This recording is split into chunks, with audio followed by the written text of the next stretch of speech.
à tous, j'espère que vous allez bien. On se retrouve aujourd'hui sur mon canapé avec derrière moi le Coco Tree. Et c'est ma première vraie plante dans mon appartement. Wow. J'essaie de la faire vivre. Pour le moment, ça a l'air plutôt pas mal. No. Et aujourd'hui, comme vous pouvez le voir avec le titre, je voulais vous donner quelques astuces et conseils pour avoir l'air plus riche, mais on va plutôt dire aussi plus sophistiqué. C'est vrai qu'on peut pas totalement juger une personne par rapport à son physique, sa façon de s'habiller, etc. Et il y a des personnes qui gagnent très bien leur vie mais qui ne ressemblent du coup à rien.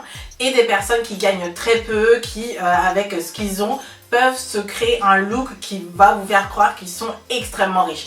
Et c'est là un peu où je veux en venir parce que personnellement je ne gagne pas des milliers d'euros par jour ou par semaine ou par an et de partout je me pioche des articles qui vont au final me créer mon look qui personnellement je trouve assez sophistiqué et j'ai 2-3 petits conseils pour soigner plus ou moins son look.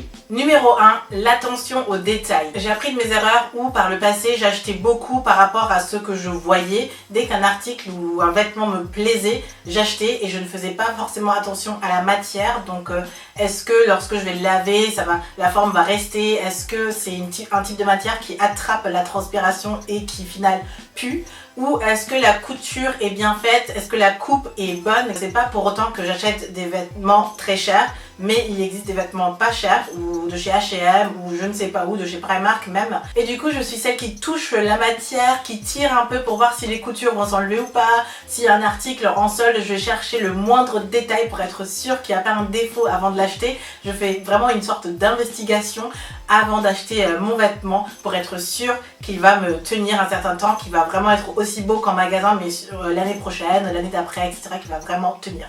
Numéro 2, repasser ses vêtements. Ça peut paraître évident pour certains, un peu drôle pour d'autres, mais je vous assure qu'un vêtement bien repassé, qui coupe, voilà, genre vous avez le pli parfaitement repassé, ça envoie du lourd. Je suis du genre à détester ce genre de tâches et je vous assure que mon fer à repasser, la première fois que j'ai habité seule, je ne l'ai pas utilisé pendant 1 an. Et maintenant, c'est vraiment avant de sortir le matin ou quelque chose, quand je prépare mes vêtements, je veille à ce que le vêtement n'ait pas trop de plis, je fais attention à bien le repasser s'il y en a. Certains ne me dérangent pas trop, mais par exemple les blazers ou les pantalons en tissu, c'est le genre de vêtements où je peux pas sortir de chez moi tant que c'est pas repassé et je sais que au moins quand je marche, quand le vêtement bouge, etc., c'est voilà, c'est là quoi. Numéro 3, less is more. Je le répète quasiment tout le temps et souvent des personnes me disent mais Shirley, tu n'as pas trop d'accessoires, tu ne portes pas de collier, bref. Je suis pas du genre à surcharger mon look avec plein de détails. J'essaie toujours de me dire qu'est-ce que je veux mettre en avant. Est-ce que ce sont les bijoux justement ou le haut qui est plutôt sympa. Ce haut que j'ai d'esprit, je suis folle. Hein. Je le porte tout le temps. Dès que je le lave, je le remets, etc. J'en peux plus.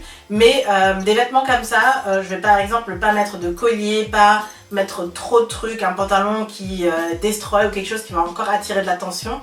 Je vais vraiment essayer de viser l'attention de la personne qui va me regarder au final vers le vêtement que j'aimerais mettre en avant. Donc ça peut être vos chaussures, votre sac à main, le haut, le bas, un peu de tout. Mais on a ce truc autour duquel tout navigue et c'est comme ça que je construis mes tenues. Numéro 4, être à l'aise. En soi, il n'y a pas de réelle règle. Donc quand souvent j'entends des femmes qui disent oui, pour être féminine, pour être sophistiquée, il faut porter des talons.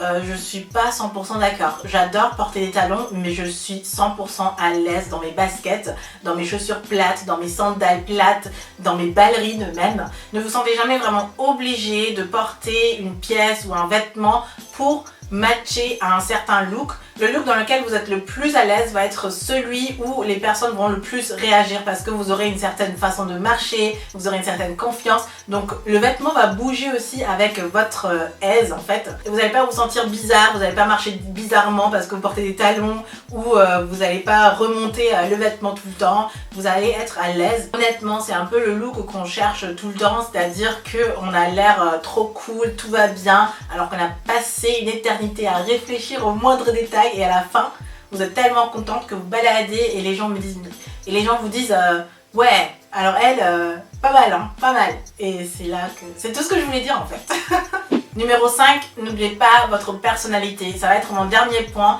pour justement vous montrer que pour avoir un look bien particulier, la personnalité joue un énorme rôle. Ça va ensemble en fait. Si vous êtes de manière joyeuse ou si même timide, le fait d'avoir ce look qui va avec va tout faire en fait. Et c'est comme ça que vous n'allez pas avoir l'air déguisé, vous n'allez pas avoir l'air de jouer un rôle ou quoi que ce soit, ça va être accessoire à votre personnalité, c'est l'expression même de votre personnalité, on va plutôt dire ça comme ça. Et même si vous n'êtes pas totalement à l'aise dans une tenue, par exemple vous allez à un gala et vous n'avez pas l'habitude de porter ce type de robe de gala ou n'importe quoi, le fait d'être joyeuse, de sourire, d'être présente vous-même en tant que personnalité,